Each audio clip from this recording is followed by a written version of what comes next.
Hey everybody, it's Mike. Waiting for the room to fill up. So they cut off the music. This is fastest that it's ever happened. I'd say within what 2 minutes, 3 minutes, they caught up to us and stopped the stream. So I still have about a half hour I can hang out and chat and answer questions if people jump in to the room. Right now, I don't see anybody in the room yet. So I will just say welcome to Molly. Hey, Molly. There's Molly.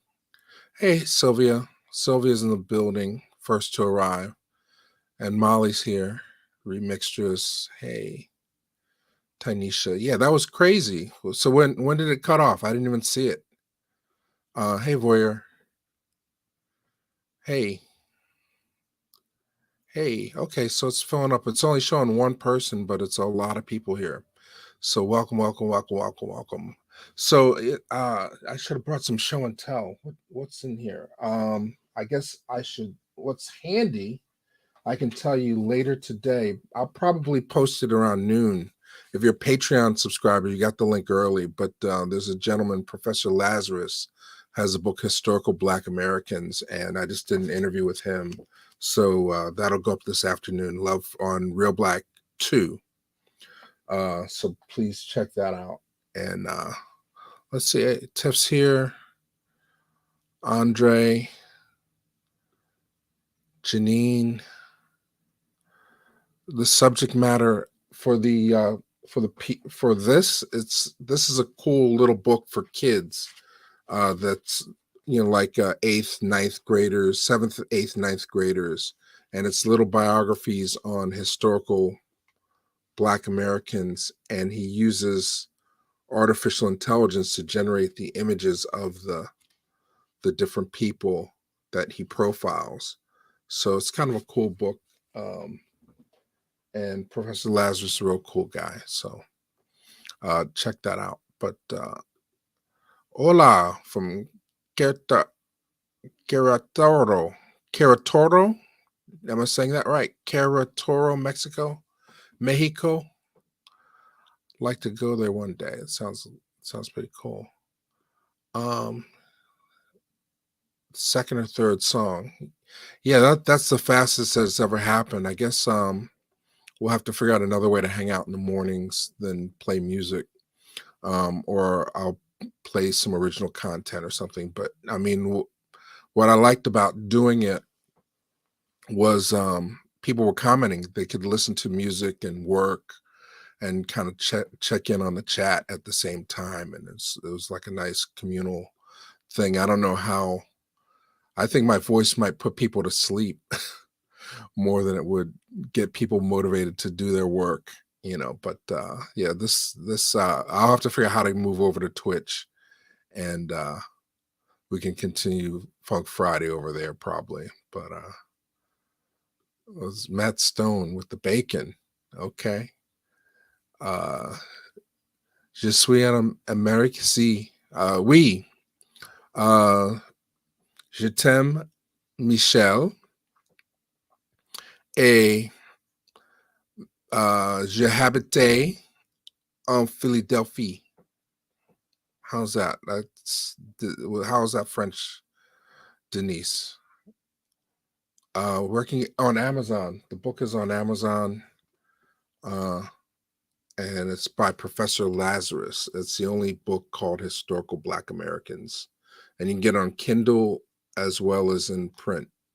So, and the interview is really cool. So, yeah, Twitch out. We had a threat. Was a voyeur maybe 6-7 months ago, probably longer, where I hit a switch and I thought they'd cut the feed, and I wanted to look into Twitch then because the writing was on the wall. They were sort of like sending notices out and things saying like, "Hey, you have copyrighted material on your feed, and we'll cut out we'll cut you out." But this is like the third. I think we at the last 4 music sessions, this is the third one out of 4 to get interrupted. So, good question, Voyeur. How did grading papers go? The kids turn in their second assignment on Monday, so I'll be really busy then. But so far, the kids are great. Straight A's kids. We get to watch movies and talk about them, and it's really cool. What's interesting, I think I mentioned this before, is that they're so young. They're all like 20 years old or so, right? And we're celebrating. Actually, I should mention this. Let me see if I can pull up the graphic. Uh, we're celebrating our 20th anniversary on October 12th, next Thursday.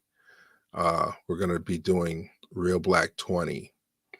And let me export this image so I can show you. I need a graphic designer of some sort. Somebody can do Photoshop to hook up a nice flyer before Wednesday. Because this is about the best that I can do is this kind of thing. Hang on, I'll pull it up. So we're celebrating our 20th anniversary, if you want to believe it or not. December of 2003.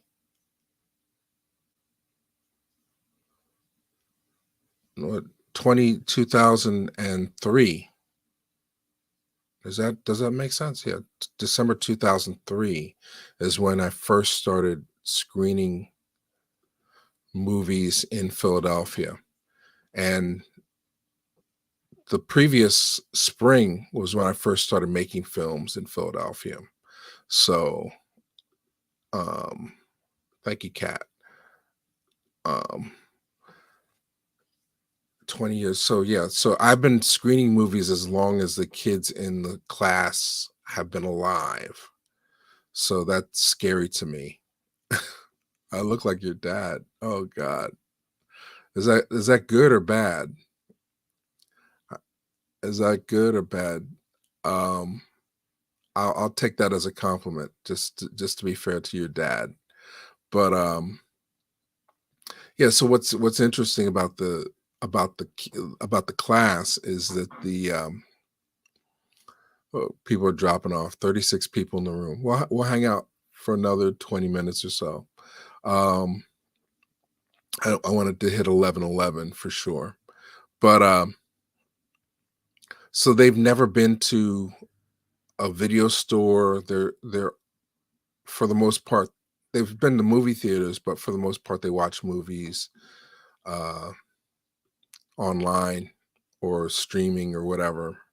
So they don't have a lot of the same experiences that us older folks do in terms of having exposure to different types of movies. It seems to me, okay, well, we're the same age. Thank you, Donna. Don, yeah, 85. We're the same age. I just had a birthday, so I'm a year older. But yeah, so they never video record stores, the communal experience of discovering things doesn't really exist, and they've been programmed. So their main diet of movies is Disney, Marvel, and Pixar. So it's virtually anything that I show to them is new to them. And let's see, we don't talk about politics. We introduce some political ideas in the concept of the class, but it's really about film literacy and learning how to think.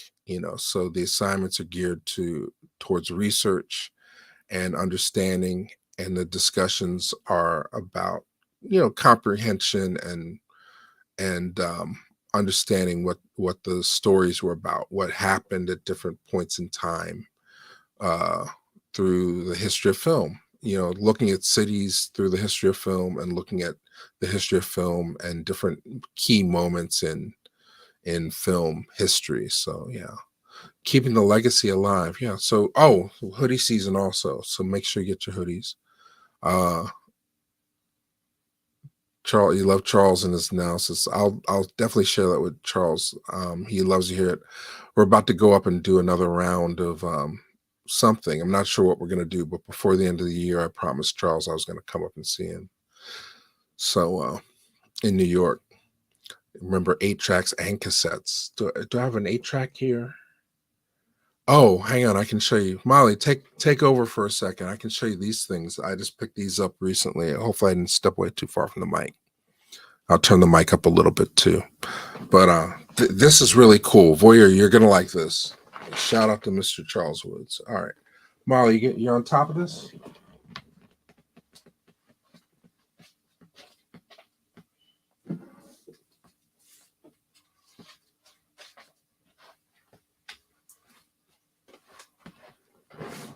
So I wanted, these are heavy. Boy, when you get a stack of these, this is like 5 pounds right here. Let me see, the light's kind of weird. But end of video store record stores. So these are CED video discs. So I don't know if anybody remembers these. When I was younger, the first home video system I had was this CED video disc. And these are new. I just picked these up on eBay recently because I wanted to show the kids something, and I felt these were good artifacts. As far as, you can see the film ephemera that's in the background. So I collect posters and different things. When I have a couple extra dollars, I'll invest in stuff like this. So pretty cool, huh? So what you would do back in the day, the machine, these are just sleeves, plastic sleeves, and inside is like a little vinyl record. And you slide this into the machine, and then it unlatches the record and lets you play it. So it's not digital at all. It's not a laser disc. It's like a CED disc. Yeah. These were less expensive than Laserdisc. Laserdisc was the format that was more expensive. But yeah, I mean, everything back then was designed for the rental market, or these might be $30 a piece back then, which I guess would be the equivalent of $50 now a piece. So maybe 1995 at the cheapest, whereas Laserdisc would go up to about 100. Sometimes $100 for like a Criterion or a special featured Laserdisc, probably $40 for a regular disc or whatever. So yeah, it's harder, Jay Parrish, to go to bookstores and find things that are of a bargain. Everybody knows the prices now because of eBay. Yeah, those were videos.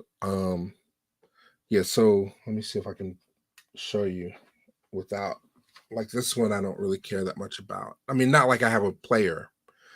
But basically, let's see if I can remember how it worked.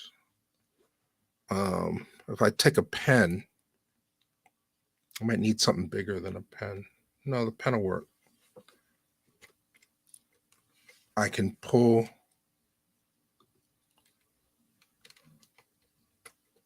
disengage the disc.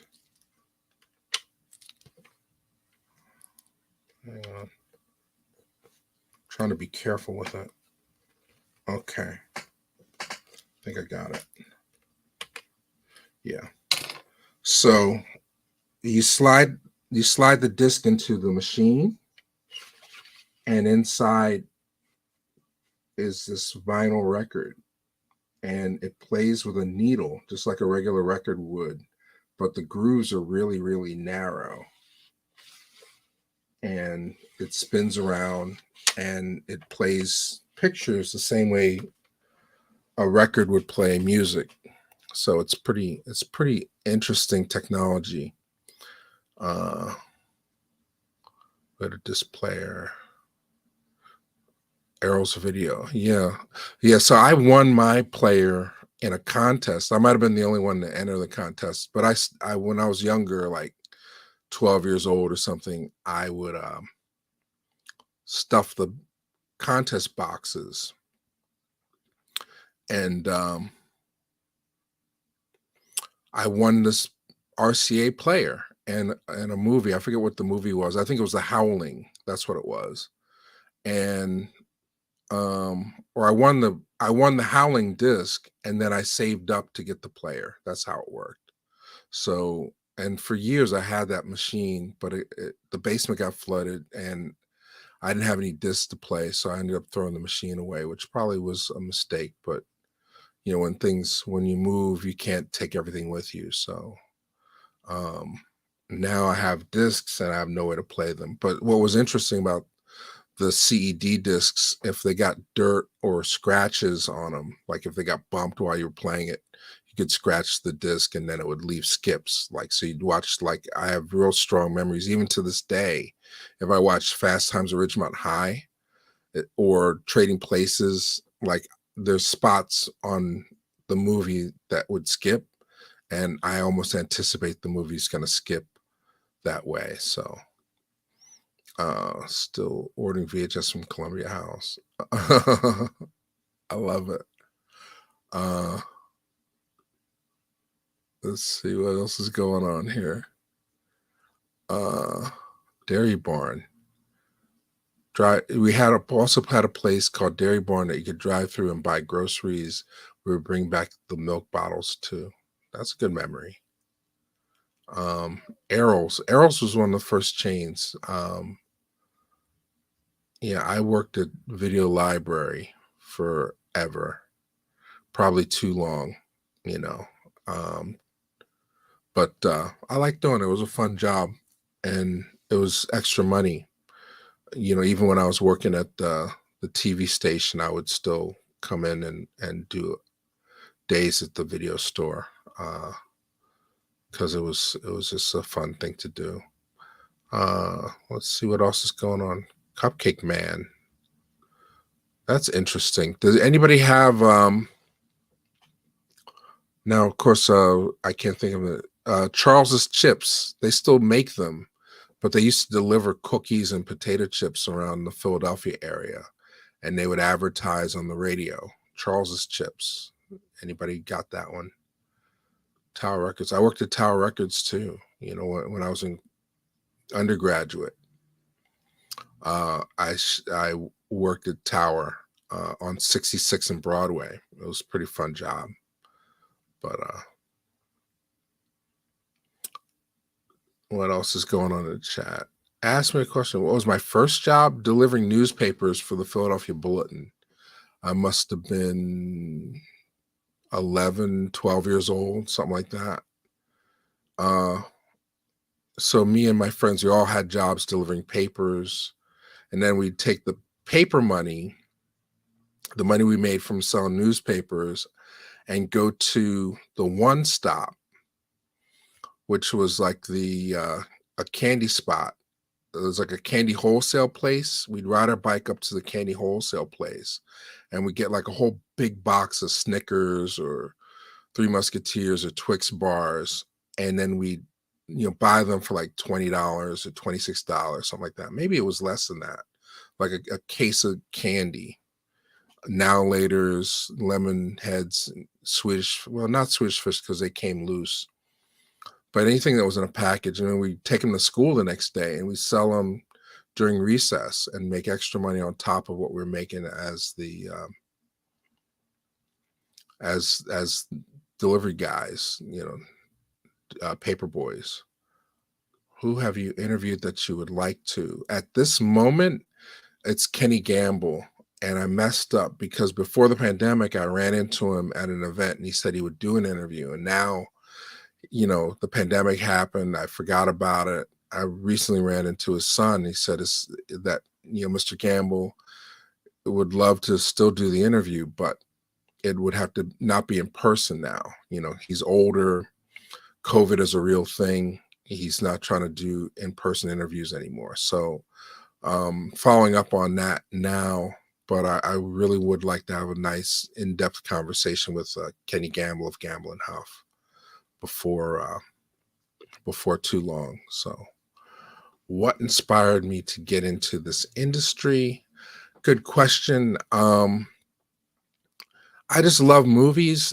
Uh, at a certain point, I feel like I felt like I could make movies as good as anyone, and avenues opened up where I had film class in high school.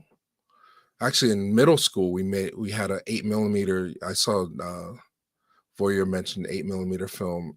I made an 8 millimeter film that was lost in middle school. It was like a stop motion animation thing that we did on 8 millimeter, but I never saw the finished any of it because the teacher ended up getting pregnant in the middle of the semester, and then she took off and never returned. So I never saw the project, but we went through the whole process of scripting it and um, preparing it and everything and shooting it, but we never got a chance to. Oh, Molly's been so good today.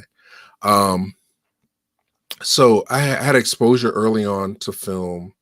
I was a big geek when it comes to that. And I would memorize the film encyclopedia. I would memorize Leonard Maltin's movie guide. And I would just, when VCRs came out, I would tape everything, and, ultimately got jobs, being adjacent to film, working at video stores, a good chunk of my youth. And eventually I got into film school. I got into NYU for undergraduate. Didn't know enough after graduating undergrad. Decided I wanted to go to learn more. It wasn't even about getting a terminal degree. Like a lot of people are like, you should teach. I'm teaching now, but it was the last thing I wanted to do. I always felt that that was an option for me to be able to teach because I did have the master's degree. But it's not something I wanted to do off the bat, was become a teacher. And now that I'm doing it, it's very rewarding and I enjoy it.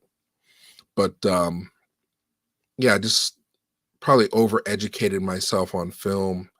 And then now we're in the 20th anniversary of me making films in Philadelphia. So what job did I enjoy the most? I liked working. That's a good question. I've liked all the only jobs I've not liked are the ones I've done strictly for money. And that could be a freelance gig or just something that lasted a couple weeks. But for the most part, um, I've enjoyed all my jobs. I think the one I learned the most from was working on Beloved with Jonathan Demme and Oprah Winfrey. But I enjoyed my time at The Cosby Show. I enjoyed my time at You Bet Your Life. I enjoyed my time the first round working at the video store. When I had a bad boss at the video store, it wasn't as much fun because it was very stressful and the store was going down at that point and he wanted to control everything, and that made it very difficult to work there. But I stuck out as much as I could. Um, that's a good question. Big Mix. I mean, what do you do, and what jobs did you like the most? No one buys papers anymore. Yeah, it's a lost thing.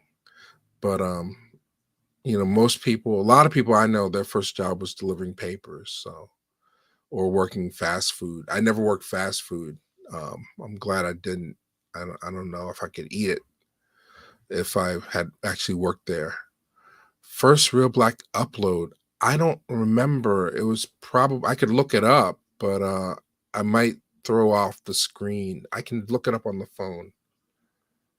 The first Reelblack upload was probably something that I had done for the TV show. I think it was The World's Worst Rapper. It was a short film I made that had played some festivals, and let me see if I'll be here forever trying to scroll. Let's just assume it was the one called The World's Worst Rapper, and let me see if I can pull it up. World's Worst. Actually, it's on a drive, but let's see. You guys can look it up too. Worst Rapper, Reelblack. And it was a short film I did with John Canada Terrell. And yeah, 17 years ago, 54,000 views. Let's go back in time. Let's go back to the time of the troglodytes. Uh, Stop screen, share screen. I'm going to assume it was this one from 17 years ago. July 26, 2006. Sounds about right. The World's Worst Rapper. And I'll turn the sound down. I'll just play it in the background. So the history on this is that I was making films, traveling and doing film festivals. And a friend of mine named Lee Keller, he told me about YouTube. He's like, hey, this is a cool place you can upload videos and get a wider audience for your work. So I was like, oh, bet. So the first thing we did in 2006, I uploaded this video, John Canada Terrell, which you will probably recognize from She's Gotta Have It and from the Five Heartbeats. He lives in Philadelphia. Well, he was living in Philadelphia. He moved recently, but moved back to his. I don't want to say where he lives now, but he was in Philadelphia, and I'd always run into him at different mixers and different events. And I said, "Let me write something for you." So I wrote this movie about a guy who is middle-aged, who is trying to make a career as a mixtape MC. And he did that by courting beef with more successful rappers, right? So every week he would put out a new mixtape where he would diss another MC. And so we had a lot of fun doing it. We shot it in 3 days. Now I'm told people can shoot whole feature films in 3 days. That's how crazy the technology is. But at the time, the just working with the minimal lighting and just basic stuff, we were able to put that one together. So yeah, that was the first video. Any other? Molly's been so good today. Let me go back to some of these questions. We'll do 10 more minutes. I would love to interview Eddie Murphy. That's on my bucket list of people to meet. I've met Chappelle. Eddie Murphy, I have his autograph from a book that Netflix gave out that was signed. It was like a Dolomite book, and he signed all the copies. So I have his autograph. I collect autographs, but I've never met Eddie Murphy. And every time I see Chris Rock, he's like, I just saw Eddie Murphy last week. Oh, shout out to Chris Rock. He's in talks to direct the Martin Luther King biopic for Steven Spielberg. So that's a big deal. That's a very big deal. That puts, and all the right people involved. So that's a big deal to do. The official Martin Luther King story is big, and big shout outs to Chris Rock for doing that one or putting that together. The first album I owned, that I bought with my own money or that was given to me that I played incessantly as a kid. Jackson 5 ABC was the first album that I had, and I wore that down to the shiny stuff on the vinyl. It was I still have it, actually. I still have my copy of Jackson 5 ABC. The first records that I remember buying with my own money, Wild and Peaceful by Kool and the Gang, because I love I mean, that's a killer album to this day. We play it on Funk Friday all the time. And there's a ride going on by I bought it used. I wasn't around in 71, but there was a fair called Mount Airy Day. And I went there with my aunt or my cousin. I'm not sure who took us there that day, but they're like, they had all these records, these old records on a sheet, on a hung up on a wall, like a makeshift wall. And they had Sly and the Family Stones, There's a Riot Going On, and Rare Earth live in concert, which looked like a little book bag. And Eric Burden eh, declares war. And I remember very vividly asking, can I get those three? Because I like the covers, So I would say those were the first ones I bought, Sylvia. Uh, Secret back room. Okay. Spent a lot of time back there, Big Mix. We had a secret back room too. That's what kept a lot of mom and pop video stores in business. First 45, I don't remember. I remember buying one time I got the James Brown Big Payback, and there's a local record store. My grandmother dropped me off while she was at another store. I came back and I was excited because the label had gone off center and was covering up part of the groove. My grandmother was like, take that back. Why would you let them sell you a record that you can't play? I said, it's so cool though. The label's off center. So that must have been 74. So I've been 4 or 5 years old when Big Payback came out. So those are like my earliest childhood memories. My biggest accomplishment so far, getting up this morning. You saw how late we started. I don't know if I have a greatest accomplishment. Just the success of the channel, maintaining friendships over this period of time has been big. I mean, I don't have kids, so that's everybody's answer, like having kids. I don't have kids, so um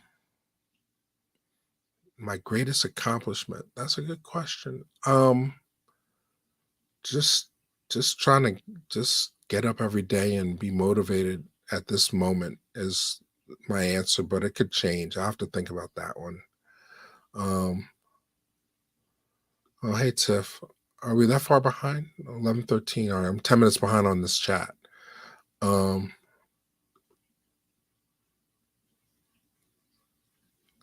have I been to Princess Paisley Park? No, I've never been to Minneapolis. I I have a friend that goes every year. I'm not such a huge I love Prince, don't get me wrong, I have a lot of his records. I'm not a fanatic in that respect where I have to go like if I was into Elvis, I wouldn't be somebody that would wanna go to Graceland, so, um, I had a friend who was invited to Paisley Park to take photographs. I thought that was so cool that Prince would see his work and identify him as somebody he wanted to work with. I saw Prince in concert once. I had a front row seat. It was amazing. Um, I've been really blessed. Uh, I like teaching. I just can't tell if the kids are learning. That's where I want immediate results. I don't want to wait 20 years for somebody to come back and say, Miss Professor Dennis, you changed my life. I kind of want to hit home runs every day, and it doesn't work that way. It doesn't work that way. You just have to expose them to the information and trust that they're getting it. And it's an interesting class because the coursework doesn't correspond directly to the assignments. So I can't really tell if they're learning directly unless they participate in discussion. And they seem to like discussion, but my grandmother influenced me the most by far. My grandmother, Nana. Um, your great career interviewing the greats. I What's interesting about that, Nandi, was I've done. It's interesting. Like I'm at a point in life where I can look back, and it's sort of like what Stevie Wonder says is that everything I've ever asked for, I've gotten, and that reinforces his faith in the higher power. And I can look back and say everything that I've put energy into has come out well for me. Um, and then the things that I haven't gotten, I didn't believe or trust enough. So I've got to get better about that. Ruby D was one of our first guests on the show. This is the interview that we did with her, and you can see it's still up from 16 years ago. But she was so gracious and sweet. And then I had a chance to film her at the Sonia Sanchez tribute that we produced for Philly Cam. Uh, so she was great. And I met Ossie Davis when I was in film school. So I did have a chance to meet them. Charles Dutton made a movie in Philadelphia, but I never got a chance to meet him. Like I know a lot of people were working on that film. I think it was called The Obama Effect, if I'm not mistaken. It kind of barely got released, but I think that was shot in Philadelphia, The Obama Effect. Let me read the question. Fabric of America. Yeah, they were great. You reap rewards later. Great teacher. You want to make an impact. I don't want to waste anybody's time. That's really what it is for me. I don't want to waste people's time. Like hopefully I have stuff to offer. But there are a lot of kids, they don't come to school to pay attention. I mean, I'm very lucky in the sense that the kids that I'm teaching at university, Temple University, are there to learn. And they're kind of overachievers for the most part. So I'm very lucky with that. I don't have to spend half the day just trying to get people to look up, best thing a student has taught you. Well, so I just started. So, I mean, so there's one student that comes in and just says, you're doing a good job. I like what you're teaching and all that stuff, that was your teacher.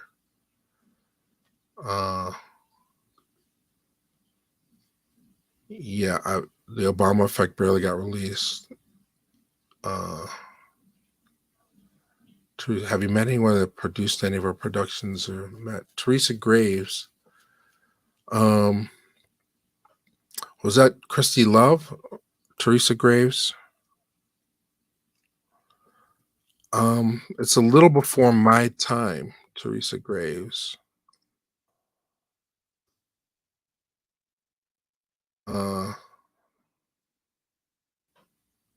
Yeah, I mean we have Get Christy Love on the channel, but the movie version, which is public domain. But I can't say, oh wow, I'm looking at her bio. The anniversary of her passing is coming up, October 10th, 2002. So it's 21 years on October 10th that she will have passed on, have been into the ether. I never met Teresa Graves. I met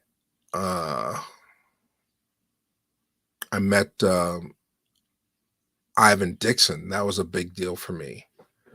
and right before he passed, maybe about 2 years before he passed away, we had a chance to interview Jane Kennedy. I would love to meet.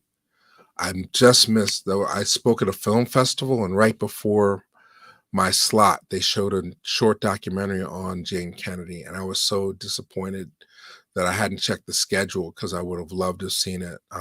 Jane Kennedy. I mean, if you're my age, she was your crush. So for those who don't know, Jane Kennedy was the first Black female sportscaster on a major network on CBS football, and she put out a workout tape. The workout tape is on the channel. I would love to, meet Jane Kennedy. I'll just leave it that. Yeah, Ivan Dixon was nothing but a man. He was on Hogan's Heroes. And he directed The Spook Who Sat by the Door. So we're very lucky for that. Are you coming to New York for any viewings anytime soon?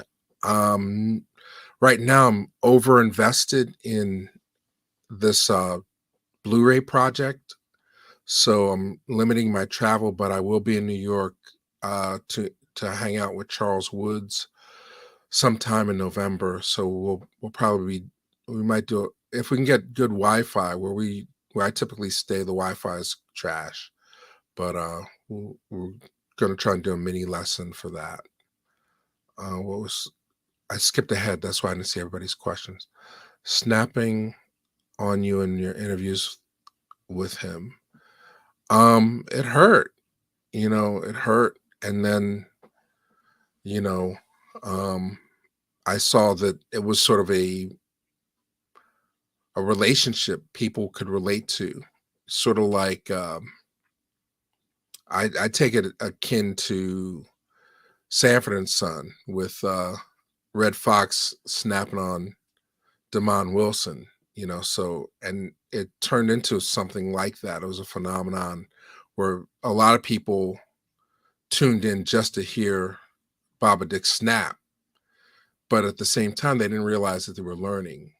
So I don't think those videos would have been the same had he been completely polite and erudite. He was just being himself, and you know but yeah, it was a great deal of trauma to have somebody just yell at you from the core of their existence, the core of their fiber. And but I'm healed with some therapy and a medical card. I've gotten over it at this point. I hope that answers the question. Did I ever meet Jim Kelly? No, I met Timac, but I didn't get a chance to meet Jim Kelly. He was on the West Coast. Now, a good friend of mine, David Walker, interviewed him for a documentary that he did. David started before me doing films. Like, we're roughly the same age. David does a lot of comic books. He's won awards for his comic book writing. But before that, we met because he had a fanzine related to blaxploitation called Badass Mofo. And there were very few of us at the time, mid 90s, that were into it.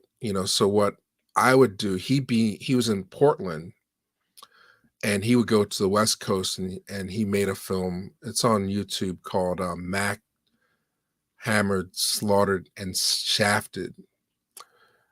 Mac Hammer, Slaughtered, and Shafted. And he put up some of his, I think it's on Vimeo if it's not on YouTube.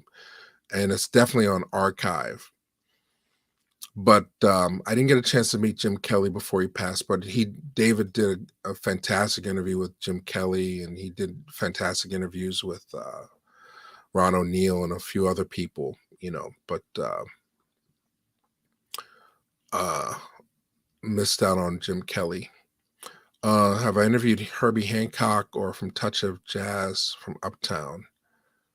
Touch of Jazz from Uptown. I saw Herbie Hancock perform, and I filmed a little bit of Chameleon on my phone, and that was incredible. I mean, this is about 7 years ago now, and he was in his 60s or 70s maybe, and he was killing it. And I hear he's still killing it. Somebody just saw him recently, and he performed, but I never had a chance to interview him. And I had Okay, no, I don't have it physically here. I had the Herbie Hancock Rocket video. I was considering uploading it. Avery Brooks, no. See, I'm on the East Coast, so a lot of these people I don't get a chance to meet unless they tour. Would you like to teach a class on the intersection between movies and music? Sure, why not? We just did a whole thing on black exploitation that Charles Woods Skyped in, and we talked a little bit about how black exploitation was fueled by the soundtrack. So I could definitely see expanding on that in a way. You know, um, in a way, I wish more of those artists had talked. Um, about their composing. I mean, that's one question I would have for Gladys Knight. That's somebody I would like to meet and interview. She's come through a couple times, and I just don't have the connections with the casinos to be able to set up interviews. It was just a lot of work to try to figure out how to connect with Gladys Knight, but I would love to hear her talk about the work she did on the Claudine soundtrack. I don't know if anybody's ever asked her about that. So, yeah, Dick Gregory, what you have to understand about Baba Dick was that he was suffering from dementia at the time that I was introduced to him. And it's explained in the documentary that Andre Gaines did, but it was very, very interesting, because he told me, like, the first time I met him, he said, I have a touch of dementia. And I didn't know what that meant, because, you know, Paul Mooney had dementia, you know, and he he didn't. Well, now that I think about it, what was interesting when I first met Paul Mooney, he was very gracious and cool. And then when I saw him again, like I'd go to his shows every year. The third time I went to see Paul Mooney, I saw him four times. Let's say I saw him four times. We interviewed him twice. So he was very gracious, but then he was also kind of mean spirited. You can see the interview that we did with him, Paul Mooney Uncut, where he kind of walks off after 20 minutes. He doesn't say goodbye or thank you or anything like that. So at that point, I was kind of done with Mr. Mooney. And unfortunately, to my regret, my infinite regret, I didn't pursue any more Paul Mooney interviews after he walked off. And I wish I had, because he had a lot of information that was very valuable, that could that would be useful for being shared. Uh, but yeah, what I didn't understand about dementia was that, okay, so he was acting more like a stranger each time that we got a chance to see him, and I thought the opposite. The more you see somebody, the more they like you, right? So that's Paul Mooney with Baba Dick. Um, he was really gracious the first time we met. The second interview, he was really gracious. The third interview, he was just really mean, you know. And I don't know if it's because he felt like his time was short and he had a lot of information. He didn't want to suffer any fools. He just wanted to get his information out. Or if it was because he's a comedian at heart and he didn't want anybody to disrupt his timing, or if it was the nature of his dementia. But it just seemed like the further along that we did the interviews, the less tolerance he had for being questioned, So, but again, it was sort of magical in the sense that, more people paid attention to the snapping and then they got information as a result. So, yeah, yeah. And my grandmother was older. She didn't have dementia. She lived to 94. Uh 94, 96, 94. And you know, it's harder when you have older people in your life. You have to be more patient with them, and maybe I wasn't. I'll put it that way. But yeah, it was kind of a weird situation. Um, well, let's see. Yeah, it was a good interview. I mean, and I felt I was there to do a job. Like it didn't really matter what his attitude was that day. I had a list of questions. A lot of them came from the audience, and I wanted to get that information.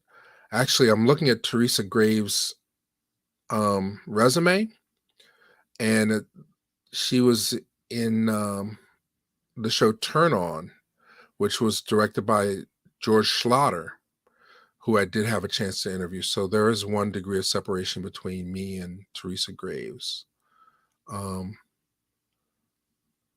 if you end up doing Twitch, what will be the name of the channel? If Real Black isn't taken, I think somebody signed up, or I signed up for Twitch already. If I haven't, hopefully it'll still be Real Black, but we'll get to the bottom of it. Um, Best advice a celebrity ever gave me. Um, Believe it or not, it was Kelly Stewart, Kelee. She was somebody who taught me a lot. We did a real brief interview with her. She was on a show called My Boys, where she was sort of the best friend, when they were doing black best friend roles. She was the black best friend on this show that was on TBS, and she was one of the first interviews that I did. And I had to have been in my early 30s at that point. And I was just starting to discover the laws of thinking. We had interviewed Bishop Bernard Jordan, and he turned me on to the whole concept of Think and Grow Rich and the spiritual laws and things like that. And she had an interesting story because she was from Philadelphia, and she had decided she was going to leave town and go to Los Angeles, and she gave herself 30 days to make it. And her parents had given her a certain amount of support, but after 30 days, she was going to be out of money. And when on day 30, she booked her first job, and it just had her turned her into a real faithful person. And I guess if there's any subtext to this conversation we're having right now, it is about maintaining faith and positivity. So what she said, I think it's in the interview. I think it's still up on the channel. Kelly Stewart. I'll see if I can pull it up. She said, you have to work every day towards your goals. Um, you can't, even if it's just making one phone call, it's signaling that you're invested. You can't lose track of that. So that's something that she taught me. And she's not a household name or anything like that, but it's something I definitely believe in.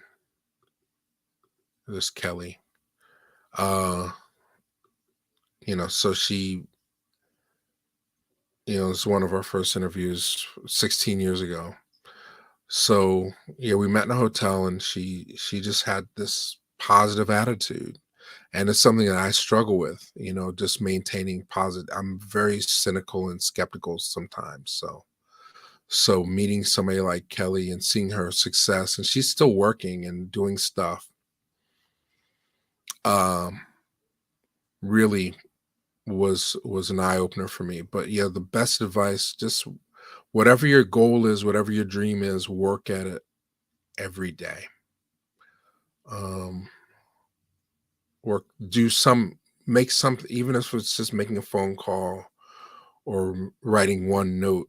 Make sure that you work towards it every day, that you don't lose confidence or faith. Um, let's see. Hanlon during that time is the most exploitation. Jose James, yeah, Jose James. We just did a whole special on Jose James, Evelina. Hopefully, you saw the clip that we put up. I mean, the problem is not that I don't love Jose James. It's just he's a jazz artist and he does 16-minute, 20-minute long renditions of songs. So I'm I'm doing it. I'm editing in a faster way now. I'm doing multicam, but typically I sync up by eye and I cut every cut precisely so I don't have to go back. But for Jose James, I got to do a multicam edit, and you'll see more. But Jose James is on Real Black, and we did an interview with him. He's great, and he has his own record label with his wife or his significant other. I'm not sure if he's married, but just a true artist and a master of his craft, Jose James. So there he is right there. For those who don't know, would you do a biography on Gregory Hines? I'm waiting for anybody to do a biography on this great tap dancer. Long overdue. Long overdue. Even if it's not done with last night, would be a great interview. Also, I have to put the wheels in motion, but I want to get Lou Gossett. Charles and I have been talking about Lou Gossett for the last 7 years. Since we started, we've been talking about Lou Gossett. So, um, why is Bruce City acting weird? Um, just catching up with it. We haven't been trolled in a while. I mean, that's not a bad troll. Um, but you don't deserve to be here. So, out of here. Uh, Paul Winfield's portrayal. I mean, at the time, Paul Winfield was a good choice because he was a name actor. I don't know if anybody can do it. I don't know if it, there's a whole Bill Robinson documentary on the Channel One. I believe it's still up. I believe it's still up. It was an hour-long documentary on Bill Bojangles Robinson, and then there's a short feature that he did um, that we got from the Larry Richards collection that's on the channel as well, um, called called Harlem is Heaven from the Separate Cinema collection. So this is actually a good movie. Harlem is Heaven, Lincoln Motion Pictures. So it's a black-owned movie studio. They shot it in New York, and it's got a recreation of his famous step dancing sequence, where he goes up the steps and then comes back down them. Let me see if I can find it here. There it is. So that's really rare footage of him dancing up and down the steps. So and that's very memeable. I'm surprised nobody's taken that and done more with it. But I've met Patti LaBelle. I've never interviewed her. I've seen her perform a couple times. I love Patti LaBelle. I would love to meet her.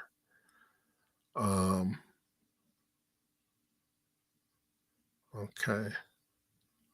Did I miss anything? Ask again if I didn't. I was scrolling through real fast. So Vesta. No, I'm just a little bit out of that age range to know people. Like Vesta died in like the 90s, right? I was still in film school. We had a lot of people come visit the film school at the time that I became acquainted with, but not a lot of singing artists, and certainly not a lot of black artists. We had a lot of directors come in, and of course the camera goes. Let me see if I can reset the camera. If not, oh, there it goes. All right. Uh, I'm not sure what's going on. It's a new computer and it's a new camera, but it cuts off. Um, Bill Cosby. I work for Bill Cosby, so I'd love to interview him. I just don't know if he would be open to it at this point. I know some people have talked to him since he's gotten home, and he's very talkative, but I don't see him doing too many interviews. So I've not broached the topic of trying to talk to him. But yeah, I not only met Cosby, I worked for him. I found him to be a good person. I learned a lot from him. And I'm also featured in the Bill Cosby documentary that Kamau Bell did. Kamau didn't know my relationship with Cosby when he reached out. He reached out because we had a lot of. I'm sort of an expert in a sense that there's a lot of Bill Cosby content on Reelblack TV, and he was coming to Philly. He knew I was in Philly, and so they scheduled. It was a torturous interview, but they used the best parts of it, and I'm in the first two episodes of We Need to Talk About Cosby. I don't know if it's still on YouTube.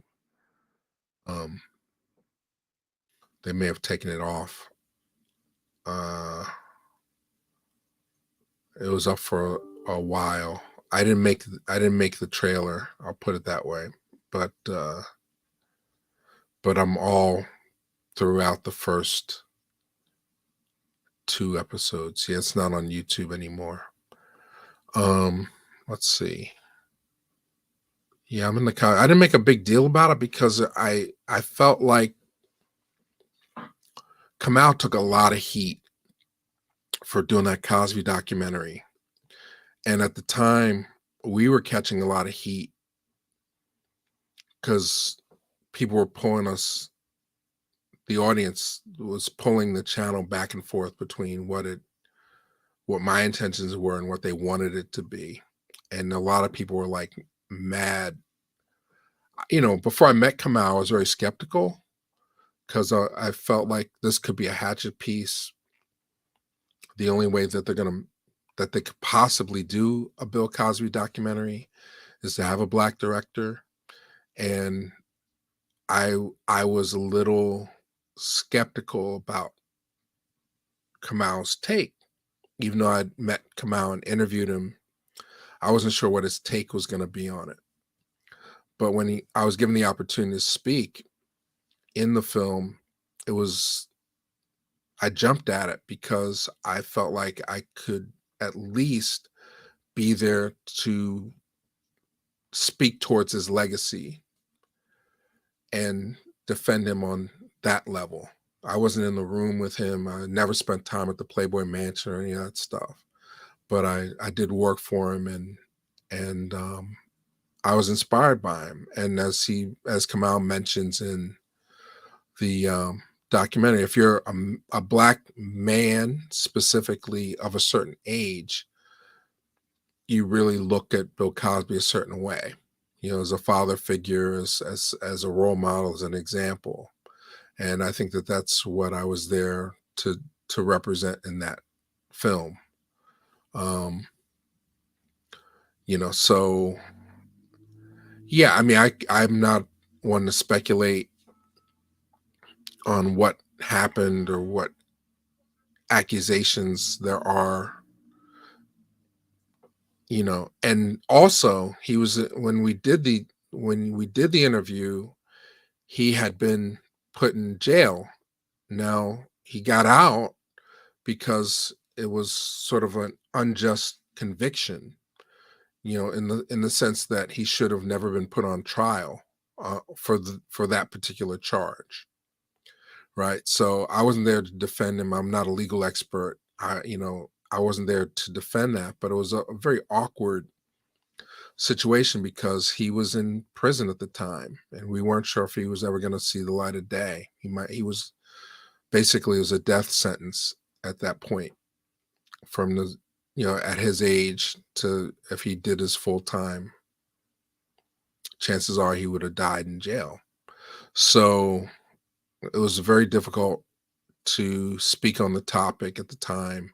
And then what was interesting, the way things work, the very next day after I did my interview, he gets out and they have to stop everything they're doing basically. And it's in the documentary. They stop everything they're doing and have to reconceive the documentary. So that was an interesting thing. Uh yeah, we're talking about Gregory Hines and Sammy Davis. I never met any of those people. I mean, I was just too young. Um, I mean, maybe when I was interning at the Cosby Show, I might have crossed paths with some of those folks. But you're talking about my entry into film school was like 1988. The first famous person that I met was Chris Rock, and he wasn't famous yet, really. And a lot of people were on that path. Like Sammy Davis Jr., I think died in what, 91 or 93 or something like that. I would still be in film school when that happened. Um, and I didn't think to do the channel until 2006. So if you're talking about a black celebrity who was around from 2006 to the present, that's a fair question to ask. But if they passed on before that, I just wasn't in the business of doing interviews like that. Hey, there's Inga, and look how good Molly's been. She's looking over now. Um, let me see. I'm gonna mention her name. Look how good Molly's been. Look how good Molly has been. Hey, Molly. There it goes. Oh, now she's gonna be bad. Oh gosh. Like last time we live streamed, she jumped on the keyboard and affected the music. The music started playing backwards and all kinds of stuff. So, oh, Spike Lee and Kevin Hart are the most interviewed guests on Reelblack TV. I think they both have 6 or 7 visits to Reelblack TV. Spike Lee is great. I wish I could get up to Brooklyn for the exhibit. It opens, I think, today or tomorrow. I think it opens today. He's got a huge exhibit, 400 items from his personal collection, his personal archive at the Brooklyn Museum. It replaces the Jay-Z tribute that they did. So yeah, Spike is great. I mean, he's another one though. If you catch him on the wrong day, he'll be really snide. He can be snarky, and then some days he can be super thoughtful. And you just don't. You have to brace yourself when you go talk to Spike Lee, because he has a funny sense of humor, and he can be short tempered. Like if you ask the wrong question, he can blow you off real fast, and it's not fun. But um, he's cool. Let's see. What do you they talk about the Tupac case? I got to give it up to Vlad. He's batting 1,000 and getting people to confess and get thrown in jail on after doing interviews with him. I mean, it wasn't a big secret. It's just they needed a confession, and this guy opened his mouth on the internet and decided he wanted to go to jail, I guess. Hey, where's Molly? Wait, hang on, she ducked. Can I get her?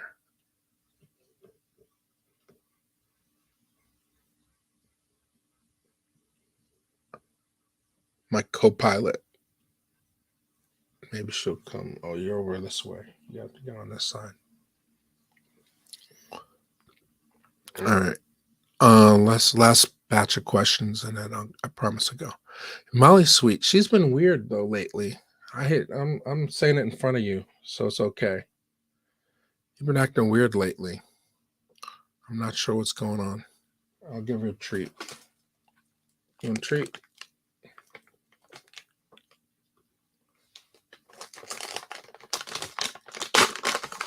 I don't know. I'm not home as much. That could be part of it. The teaching, as rewarding as it is, I'm gone most days now. So there's at least 6 interviews. The Spike Lee interview, the one where I'm wearing the Sixers. There's one when God is one, Creek Don't Rise. That's a good interview, and then the one for Red Hook Summer, I think, is a good interview with Spike. Yeah, Spike's a little moody. I mean, I'm sure he would agree to that, so I don't mind saying it in public. Spike created Saturday. It opens. Okay, thank you. Speaking of Spike, Jungle Fever. I have it on Blu-ray, so I'm not really concerned with where to find it. But it may be out of circulation right now. I don't know. Why is Paul trolling? Answer your question is I don't think so. Not to my knowledge. Did I ever meet Prince? I met Michael Jackson. I never met Prince. I met Michael Jackson when I was working at Virgin Mega Store. He came in, and I got to shake his hand. I was very nervous. Michael Jackson's my number one everything. I grew up on Michael Jackson. Prince, I got a chance to see him perform, and we ended up with front row center tickets. So amazing night, and just one where I feel like I need to have more faith in the universe and get through stuff. So okay, see you, Cindy. About to go myself. It's noon. We have a shoot today too. Do I let Molly outside? No. She'll go out in the hall and scratch. She likes to scratch the doormat. But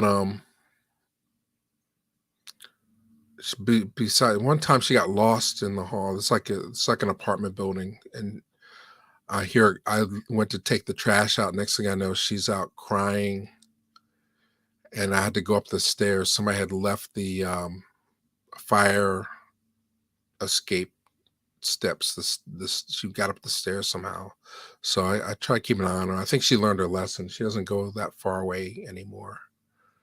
Not done. So you're talking about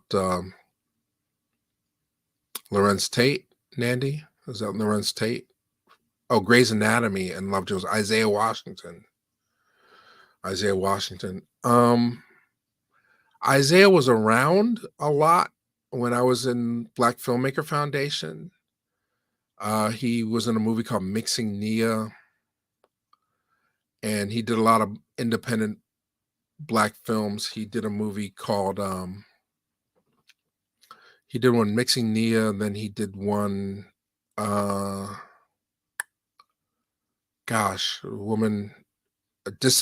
Naked Acts, I think Isaiah's in, or no, not Naked Acts, Alma's Rainbow. So he was around early on. I don't know if I met him. We may have crossed paths, but I've never sat down and talked to him. Hey, Elizabeth. Oh yeah, it's got to be weird. Animal CBD. I had animal CBD for her, and she wouldn't eat it. It tasted too funny, I think. It was CBD cat food, and she didn't eat it, and I ended up giving it away to somebody.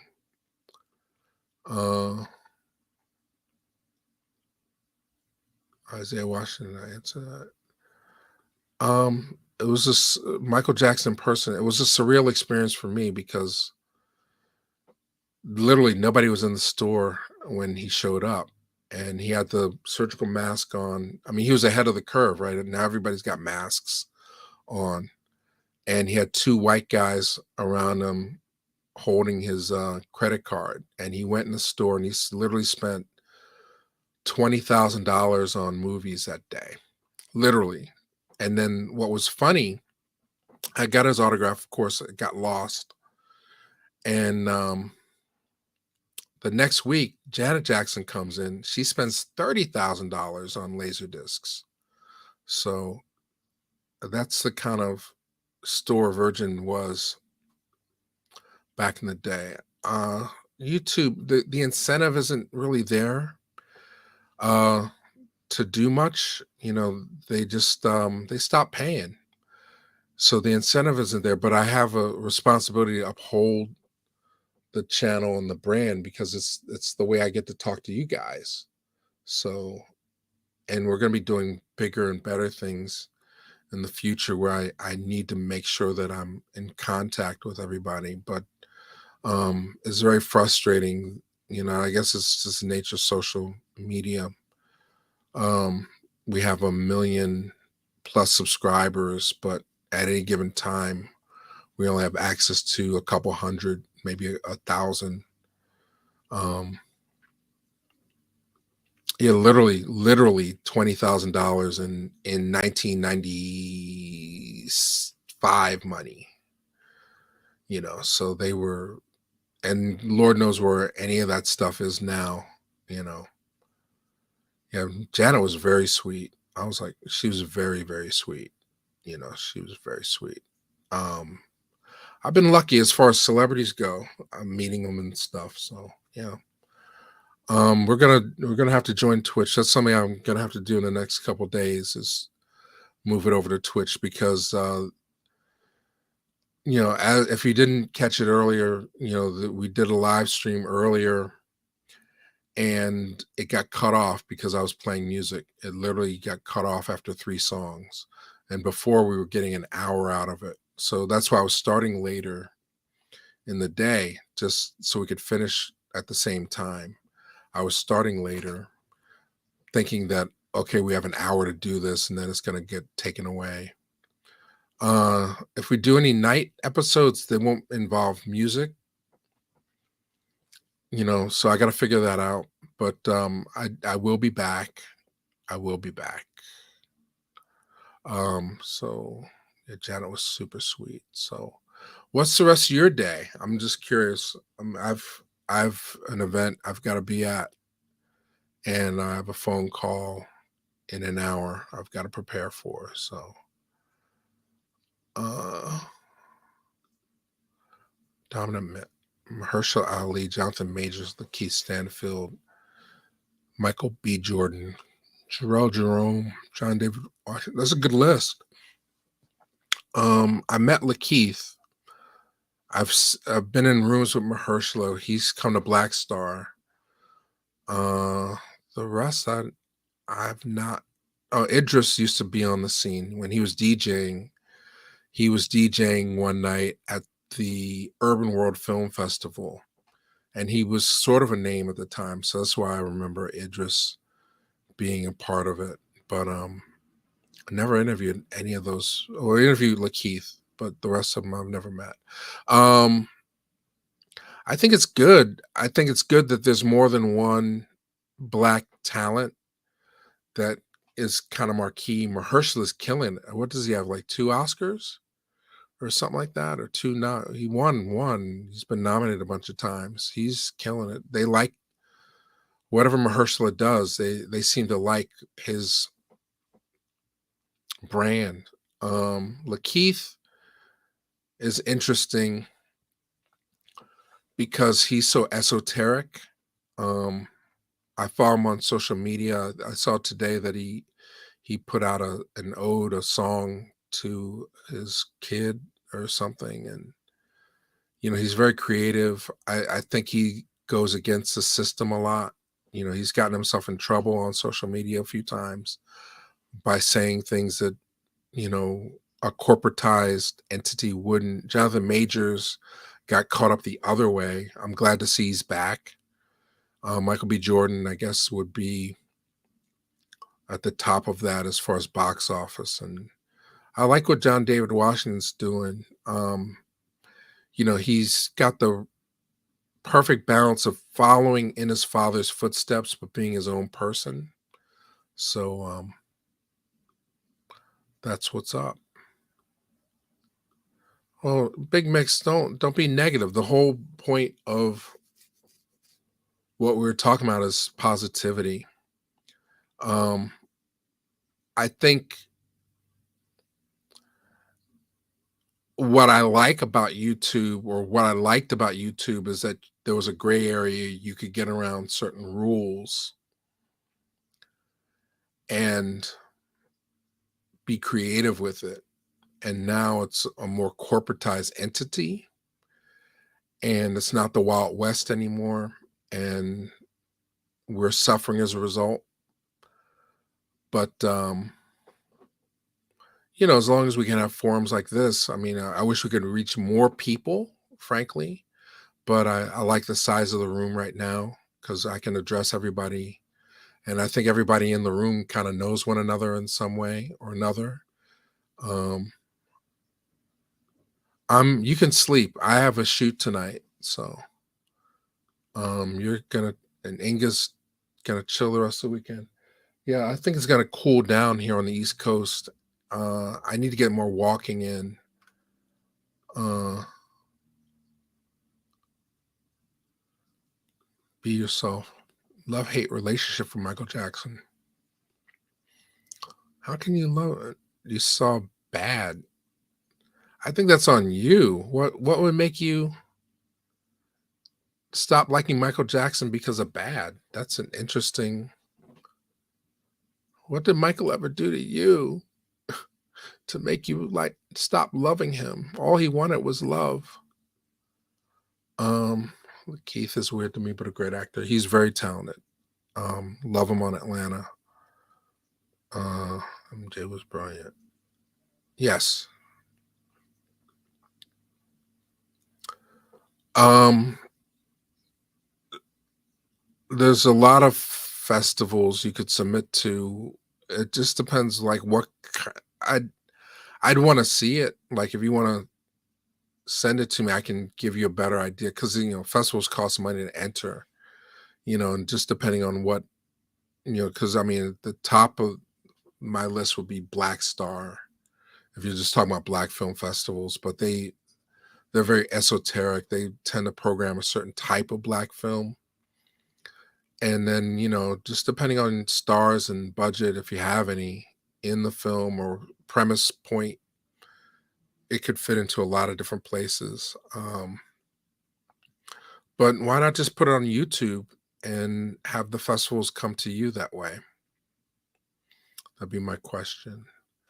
Dennis, Dennis Rodman movie. Is it still happening, Juan?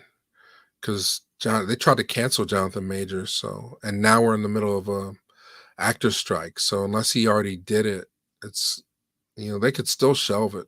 Honestly, they've been writing off movies left and right. So, and Dennis Rodman's a string bean. Jonathan Majors is a buff. I don't know. I don't know if I agree with that casting. It's sort of like that George Foreman movie, which I found out is on Netflix now. When I saw the trailer, I was I didn't know if I bought into the casting. You have to be very careful when you're, especially sports figures and stuff. Um, well, this we had a Funk Friday and it got cut off. That's why I'm talking now. Um, but we may move it over to Twitch, so we'll see what happens. Uh, teach film. That's a good question. I mean, if we get enough people together, we'd Charles and I would love to do a Zoom course. It's just we've given so much information away. I think that's an issue for us now. Like the channel, I always felt like it was worth sharing things. Like let's say there's an old movie that nobody else has or seems to have. we can make it accessible on YouTube. You know, 50,000 people watch it. YouTube, either they share the revenue from it, or the money goes to the rights holders through content ID. Like either they say, okay, we own this video, or there's music in the video.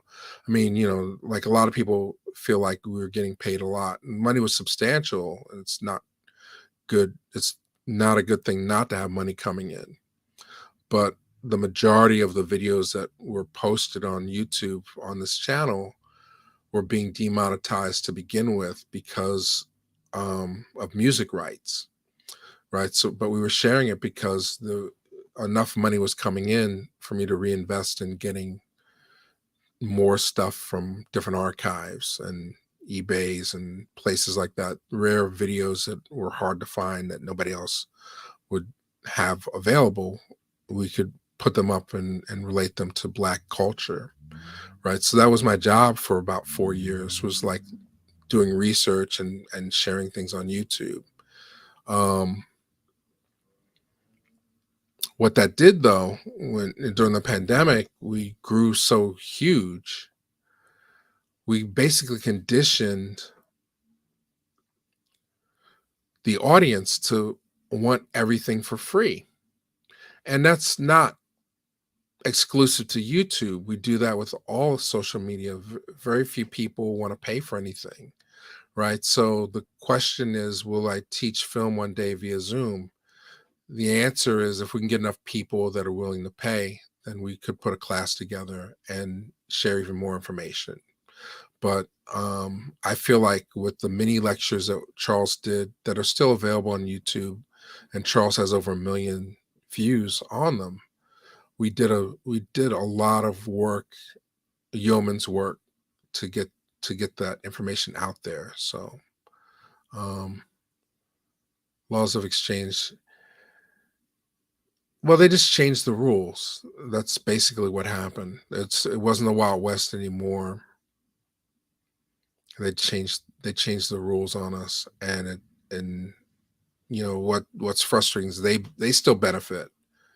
They still make the money, but they've cut us out of the reward system. But um, yeah, you pay to go to a museum, and I feel like the channel in some ways is like a museum. So and I appreciate everybody who donates. I didn't put the donate banner up on the chat, but I appreciate everybody who donates. It definitely makes a difference. Uh, Modern cinema, there is no cinema anymore. It's all data. Um, I think what I like about older films are the ones that are invested in story. It doesn't. What's frustrating to me is that everything has to dazzle now for it to get attention. There's no real sleeper movies anymore. Even Barbie, which had a long run, was a heavily promoted movie. And in the past, that would be something that would be a secret, like a summer sleeper movie, and then it would come into a cult status or whatever. But they put a lot of money into that from the jump, and the discovery process is kind of gone now. Things are just data. You watch a movie, you forget about it. It doesn't stay with you. Like when I'll pull up Flashdance, just for example, like you saw it in the theater, you remembered it, you had to wait almost a year for it to come out on any kind of home video format, and then the quality was diminished to the point where you still valued the experience of seeing something in the theater. Now it's a nuisance to go to the theater because somebody's gonna be kicking your chair, or maybe you won't get the seat that you want. Um, and you can watch it with better, if not greater, quality at home. So it's diminished the value of the experience of seeing a movie, has completely been zeroed out by technology. So that's what bothers me a little bit. Um, Okay, well, Elizabeth, this is a good way to end. Um, Thank you for spending the last hour and 29 minutes and going on an hour and 30, as we say now. It's a 1:30, hour and 30 minutes. Well, there's a belief that everything's been said. And as we get what was interesting, I'm still talking. Why am I still talking? um, there's a belief that everything's been said, but as we introduce more cultures and viewpoints into the storytelling, we'll get better stories and we'll see more stuff. I think what the problem is not the lack of originality, it's the desire to try to please everyone with one piece of art. And that's what the studios want to do when they put stuff out. They can't just tell a story about a specific person or group of people or a specific culture. They have to have every culture and identity represented in the same piece of art. And then that makes it so that it doesn't please anybody. It makes for bland food, you know. Um, sort of like making pizza and using ketchup as the base sauce, you know. It's like, yeah, everybody likes ketchup, but not everybody needs it. That doesn't define what pizza is, you know. So I think that's the problem I'm seeing, and it's going to take a little bit of time. It's going to take somebody to do something independently away from the system, if possible, that has the ability to break through, that just reminds people of their specific nature. You know, not everybody's the same, and not everybody needs to have representation in every single piece of film, you know, so or entertainment, I should say. It's not even film anymore. It's not even shot on film anymore. Every piece of entertainment doesn't have to make everybody happy. And I think that the great artists understood that and they spoke from their voice. And it's a challenge. They've been blocking everything. Um, I mean, we literally went 3 songs in and they blocked it. So, um, we just have to move over to another platform if we want to do the music thing. But I don't mind talking, and I can set things up so that we can talk more. Um, why can't I see music videos? That's a good question. I mean, because they were monetizing the music, I felt that it was fair game that we could play music and commune because the the money was being funneled. And then after the show was done, they would either block the stream or let it play, depending on how they wanted to split the money up. Um, I guess they don't want to take the chance that music is being played that's not authorized, or they just don't want to. They don't want to split the money up to give these rights holders a split. So it's easier just to cancel the whole stream that way. But thank you, thank you, thank you. Molly left. I don't know if you saw her disappear. She took off. I'm gonna take off too. All right, guys. Thank you so much. I love you all. I'm gonna type that in there. I love you. That's what Michael Jackson would say. I just had a cheesesteak the other day. It was delicious. There's a lot of food. It's a lot of food. D'Alessandro's is my cheesesteak of choice. I grew up on cheesesteaks, and D'Alessandro's just is consistently the best cheesesteak. I don't waste my calories on anybody else's cheesesteak at this point if I can avoid it. But sometimes you just have a craving for a cheesesteak, but it's going to be not as good as D'Alessandro's. So, yeah, well, I'll be back next Friday for sure. All right, love you guys. See you, Inga. See you, Evelina, Scardow, Nandi, Tiff. All right, love you.